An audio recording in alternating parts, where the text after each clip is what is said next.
amigas. Aquí estamos en un nuevo encuentro en el podcast Fuera del Cuadro. Como siempre, temas que nos interesan a todos, del diario vivir, temas que quizás muchos callamos, pero qué buena esta oportunidad para conversar de una variedad de temas. En esta oportunidad, y como siempre, es el invitado quien escoge el tema. Y hoy, este tema está muy interesante y a la vez, pues algo que sí debemos conversar. No calles, el acoso en la universidad.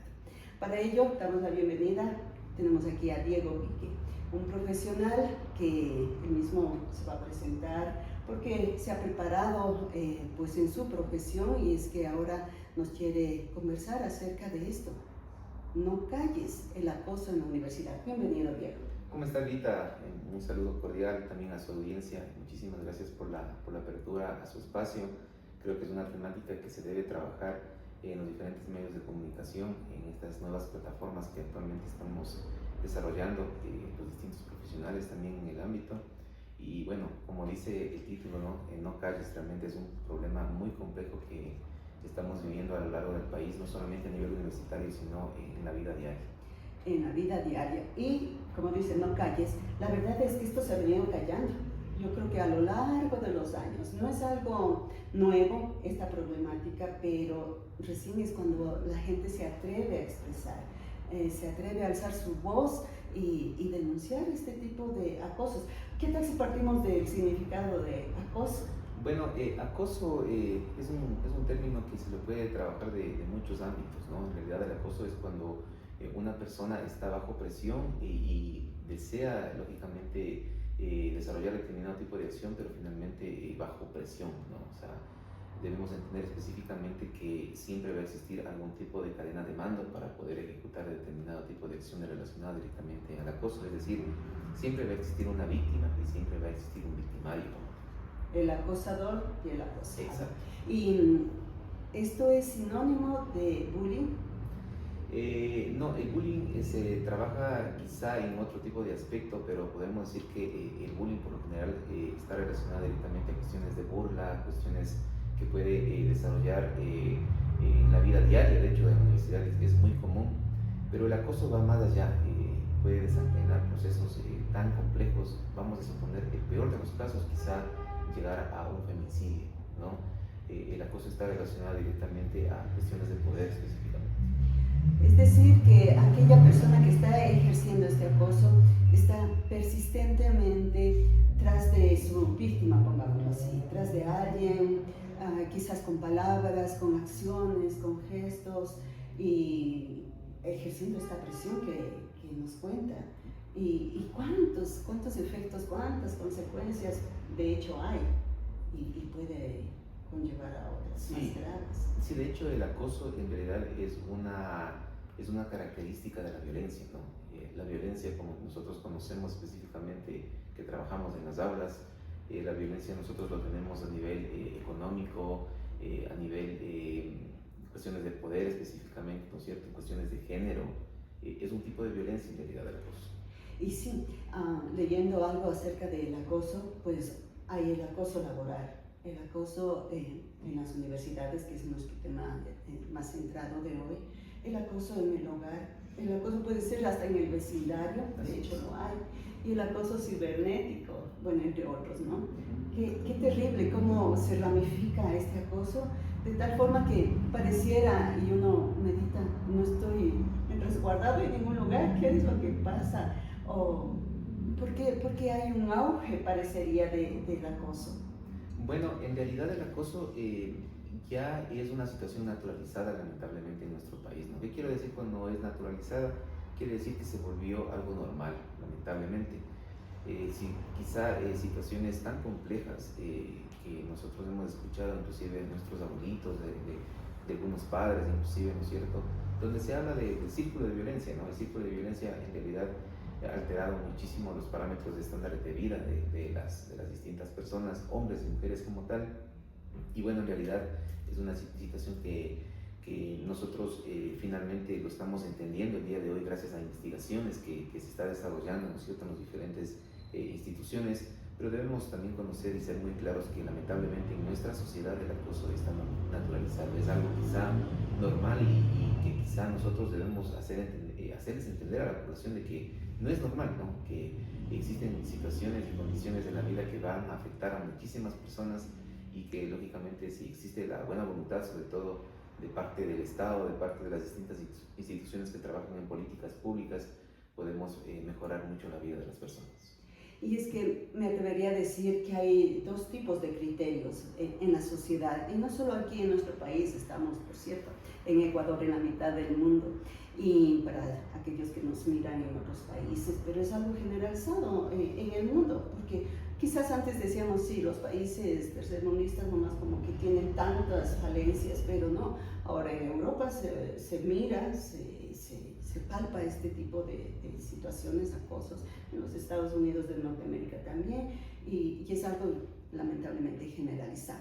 Entonces, yo me cuestionaba esto, ¿no? Dos tipos de opiniones o criterios. Los que dicen, sí, es que el acoso ya está regado en todos lados, como quizás exagerando en algunos casos, aunque no podría ser exageración porque es algo tan real que más bien sí debe ser tomado en cuenta. Bueno, luego profundizamos en eso.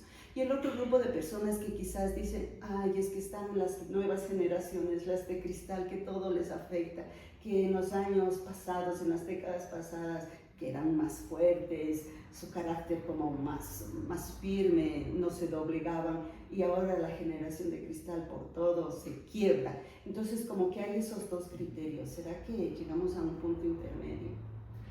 Yo considero que no, en realidad no, desde cierto tipo de análisis, no es una época de las personas de cristal o de la generación de cristal en realidad, sino es que se está generando ya más información y esta información finalmente se le está conociendo, ¿no? Si bien es cierto, antes nos decían que eran más fuertes y todo lo demás, quizá antes toleraban muchas de las situaciones, que ahora ya no se tolera como sociedad, ¿no? Como por ejemplo existía mucho machismo y ahora finalmente el machismo ya no se está tolerando. De hecho, algún momento les había dicho a mis estudiantes, muchas de las actividades relacionadas directamente al machismo nacen específicamente de las mujeres. ¿Por qué? Porque finalmente vienen naturalizadas este tipo de situaciones, este tipo de estándar de vida, ¿no? Los padres finalmente dan a conocer cierto tipo de actitudes y las hijas finalmente asimilan como que eso es normal, como que eso es algo típico dentro de la sociedad cuando finalmente no lo es, ¿no? Como por ejemplo el maltrato a la misma madre, ¿no es cierto? A sus mismos hijos, etcétera, etcétera, desencadenan situaciones complejas, ¿no? Entonces podemos decir que desde un análisis un poquito más complejo, no lo considero yo como una generación de cristal, sino una generación que finalmente abrió los ojos y está dando a conocer su problema, ¿no? Que en este ámbito específicamente que no se lo debe tolerar.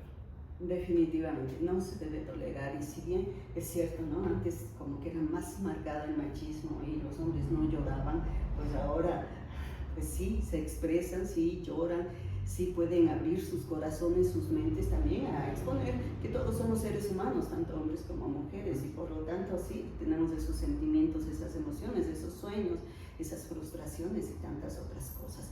Pero ahora, antes de continuar, un sorbito de café, gracias a Dapi Coffee, una delicia de café, ¿qué le parece?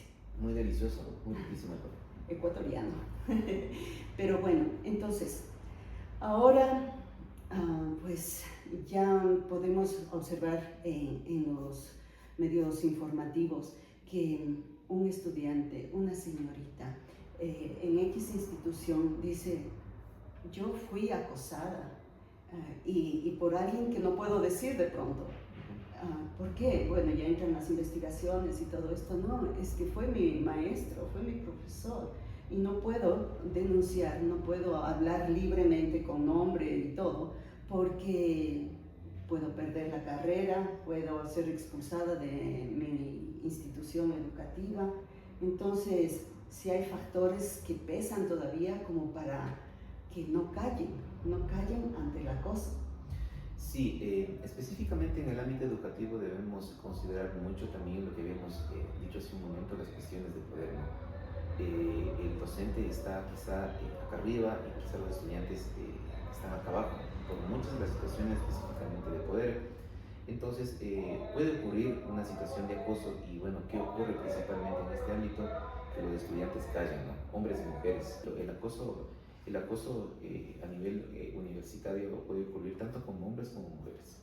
Sí, hay que comprender específicamente que el acoso puede ocurrir entre compañeros de clase, ¿no es cierto? Entre de docente a estudiante, de estudiante a docente también puede ocurrir, ¿sí? Independientemente, como le acabo de mencionar, sea hombre o sea mujer, ¿sí? Entonces el acoso está marcado, como dije, en una forma naturalizada en nuestra sociedad, que debe, o sea, debe existir ya y debemos implementar políticas que finalmente limite todo esto. Y eso es algo, lo que usted acaba de mencionar, es algo que quizás poco se conversa o se escucha. El acoso incluso de estudiantes o de algún estudiante a un docente, más aún si este docente es vulnerable, quizás una mujer docente. Poco se ha escuchado, pero es Sí, verdad. sí ocurre, sí existe este tipo de casos en las universidades dentro de nuestro país que pueden ocurrir también este tipo de situaciones, ¿no? Hay que considerar también que algunos estudiantes también tienen algún tipo de poder dentro de las instituciones, ¿no? Y se puede también generar ese tipo de conflictos. Y sí, sí, es verdad, los estudiantes, no todos obviamente, sí pueden también tener un tipo de poder. Hablemos de quizás pues, instituciones educativas privadas de pronto, ¿no? En que son, la mayoría de sus estudiantes son de buenos recursos económicos, sus padres, sus familias, o tienen buenos puestos, sea públicos, privados, políticos. Entonces, quizás esas herramientas pues utiliza un estudiante para acosar a un docente. Así es, ¿no? En algunos casos puede ocurrir que finalmente el dueño del colegio, ¿no es cierto?, es el padre de un estudiante, ¿no es cierto? Y este estudiante tiene poder.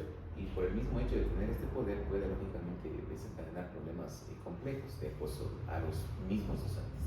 Qué terrible, terrible, y viene a mi mente, bueno, algo que no es acoso, pero cómo se les inculca a los hijos principios y valores desde temprana edad. Porque recuerdo cuando mis hijas estudiaban en una institución particular, todavía a nivel básico sus estudios, ¿no? Y mi esposo era docente en esta institución. Entonces, a veces venían sus compañeros docentes también y decirle, le ayudo a su hijita, le pongo mejor calificación.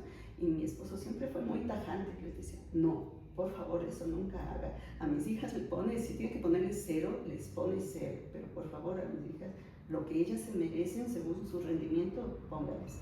Entonces, ahora que conversamos de este tema, ¿no? Digo, qué importante es lo que se les enseña, se les inculca y cómo crecen en el hogar, con qué principios, entonces ellos nunca van a tener que valerse de este tipo de instrumentos, de herramientas, de cosas que más bien las utilizan para nada. Así es, yo siempre digo, ¿no?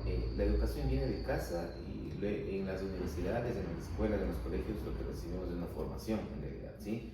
Y dentro de la educación también está las señales de alerta que nosotros debemos dar a conocer a nuestros hijos, ¿no? Señales de que posiblemente pueden ocurrir, si ningún individuo en realidad está libre de que pueda ocurrir determinado tipo de accionar dentro de cualquier ámbito en realidad, ¿no? No solamente en el ámbito educativo, sino también a nivel laboral puede ocurrir ese tipo de problemas, que ocurre de hecho, ¿no? Siempre, lógicamente, algunos jefes, ¿no es cierto?, pueden acusar directamente a sus trabajadores, y en muchas de las situaciones se han ocurrido dentro del país, ¿no? Tenemos normativas finalmente públicas que poco a poco están saliendo a la luz y finalmente se está conociendo, pero en realidad sí se debe iniciar desde una temprana edad, aconsejar a los hijos, de entregar una educación adecuada a los hijos dentro de casa, ¿no es cierto?, para que finalmente tengan una formación adecuada ya cuando estén en una institución educativa. Sí, y que luego con el pasar del tiempo y ellos estén en una situación de poder, nunca sean un acosador, ¿no? No sean aquel que victimiza a otros. Qué complejo esto. Y ahora, ya hemos partido de algo, sí, no calles al joven, a la señorita universitaria, no calles, pero ¿cómo tomar el camino correcto? Porque muchos, pues, no solo en nuestro país, en otros, vienen de otros sectores del país a un lugar específico a estudiar y están relativamente solos. Entonces no tienen como esa facilidad de ir a su hogar, a sus padres, a contarles lo que están viviendo. Entonces, ¿Cómo ser de apoyo para ellos? ¿Cómo ellos no se van a callar? ¿Qué ruta tomar? Dentro de las instituciones educativas, sobre todo le voy a hablar del ámbito a nivel superior, en el cual yo laboro, en la Escuela Superior Politécnica de Chimborazo. De hecho, el SPOCH fue la primera institución que elaboró un protocolo específicamente para trabajar con estas temáticas, ¿sí? Y actualmente muchas universidades han optado también por acogerse directamente a este protocolo. Lógicamente, este protocolo lo están adaptando en base a la realidad de cada universidad, ¿sí? La SPOCH, específicamente la doctora Rosita Saiteros, fue quien elaboró específicamente este protocolo. ¿Hace qué tiempo? Aproximadamente hace unos 7, 8 años que elaboró específicamente este tipo de protocolo, cuando ella estaba trabajando en el vicerrectorado administrativo. De hecho, fue vicerrectora administrativa la doctora Rosita. Entonces tuvo la posibilidad de generar este tipo de información muy importante. ¿Y de qué se trata el protocolo, no? El protocolo habla específicamente cuál es la ruta que debe seguir directamente un estudiante universitario, específicamente del SPOCH, en una situación de acoso, ¿no? Sí, las situaciones de poder es complejo realmente en las instituciones, ¿no? Pero como le había dicho, no hay que callar en realidad, porque es una temática que debemos cambiar. Dentro de las instituciones se han generado políticas institucionales para trabajar en la temática.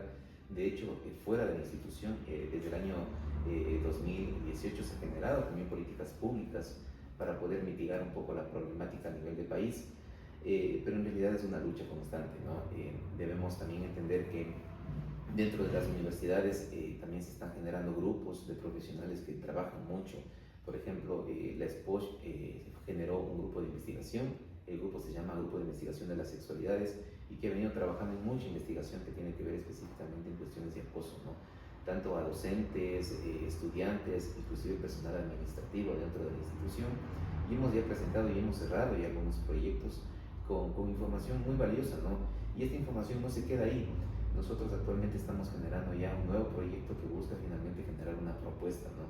Una propuesta de intervención para poder trabajar tanto con docentes, estudiantes y personal administrativo y hacerles entender que finalmente es una temática que debe tener mucha atención dentro de la comunidad educativa y frenar finalmente estos casos, ¿no? Y sobre todo señalar los casos que ya existen. Creo que es algo muy importante también que no callar, ¿no? Y que los estudiantes que han sido víctimas, porque han pasado por las aulas muchísimas víctimas realmente de acoso. Y finalmente estas víctimas en muchos de los casos optaron por retirarse de la educación. Sí. No tienen un título universitario porque finalmente un docente desarrolló acoso. Entonces eso es terrible, ¿no? Lo que nosotros buscamos finalmente es generar todos los insumos necesarios, todas las herramientas necesarias para que los estudiantes puedan tener una educación segura, integral y que finalmente puedan graduarse sin ningún tipo de problema. Ese siempre deberá ser el objetivo, que se gradúen sin ningún tipo de problema, porque cuando usted mencionaba esto, ¿no? De que incluso algunos se retiran, desertan, recordaba las palabras que alguien me contó en otra universidad y que decía, pues el docente le decía al alumno: tú conmigo no te vas a graduar, no sigas. Pero ya estaba en un semestre avanzado, quizás le faltaba muy poco para culminar su carrera, y le insistía tanto esto el docente: conmigo no te vas a graduar, así que no sigas. Porque en un tiempo fueron compañeros de vida y luego siempre pues van a haber diferencias, no sé, no recuerdo específicamente qué, pero siempre estas eran las palabras del docente. Y entonces, ¿qué pasó? Se retiró. Esta persona tuvo que desertar de su carrera ya estando en la fase final, se puede decir. Y así han habido varios casos. Y qué lamentable es esto, que tengan que desertar las víctimas, cuando debe ser lo contrario, ¿no? Exacto, sí, es muy lamentable en realidad, y muchos de los casos es por desconocimiento, ¿no? Porque la víctima finalmente no sabe qué hacer en estos casos. En muchos de los casos se calla. Entonces es muy importante alertar también, y bueno, creo que es algo muy importante trabajar dentro de las universidades desde que inicia los estudios a nivel universitario, ¿no? Tengo entendido que en SPOCH, por ejemplo, Bienestar Estudiantil trabaja mucho en los casos y se da a conocer desde el inicio del semestre el protocolo. Eso quiere decir que apenas inicia el estudiante su proceso de estudio, conoce perfectamente qué es lo que debe hacer en estos casos, ¿no? Bueno, yo creo que se están dando los pasos. Es un proceso que no va a verse ya sus frutos enseguida, pero paso a paso. Así es. En el caso de la institución donde labora es bienestar estudiantil. ¿En las otras universidades también es este mismo departamento? Depende de cada institución, ¿no? Existen grupos de investigación también. Nosotros, como le acabo de mencionar, pertenecemos a un grupo de investigación que se llama GIS, Grupo de Investigación de las Sexualidades, y este grupo también trabaja mucho en la temática, pero claro, quien debería dirigir directamente este tipo de temáticas es bienestar estudiantil en cada una de las instituciones. Muy bien, entonces estamos llegando ya a la parte final de este podcast y como siempre, nos quedamos en el cuadro o tenemos que salir del cuadro en esto de no calles el acoso universitario. No deberíamos callar independientemente si nosotros somos estudiantes, si somos personal administrativo, si somos padres, ¿no es cierto? Y si somos lógicamente estudiantes, nunca debemos callar ante cualquier situación que pueda agredir directamente nuestro convivir diario, ¿no? Creo que lo más importante actualmente, sobre todo en la sociedad en la cual estamos nosotros desarrollándonos diariamente, debemos también cambiar muchas de las situaciones institucionales que han sido muy marcadas y quizá naturalizadas. Creo que la violencia en todo el contexto que conlleva directamente este término violencia debemos erradicarla, ¿no? Debemos trabajar desde casa porque quizá también viene desde ahí este tipo de inconvenientes, luego a nivel escolar, luego en las instituciones educativas y también en la parte laboral. Creo que es una de las situaciones que se debe erradicar de nuestro diario vivir para finalmente tener una sociedad más justa y vivir en paz. Muy bien, Diego, qué gusto haber conversado de esto y qué bueno que quienes nos escuchan y nos miran a través de este podcast puedan salir del cuadro, volar, no callar y ser parte más bien de ese cambio que todos anhelamos en no permitir que haya ningún tipo de acoso sobre nuestras vidas, tener esa libertad que siempre se anhela. Dios mediante, hasta un nuevo encuentro en este podcast Fuera del Cuadro.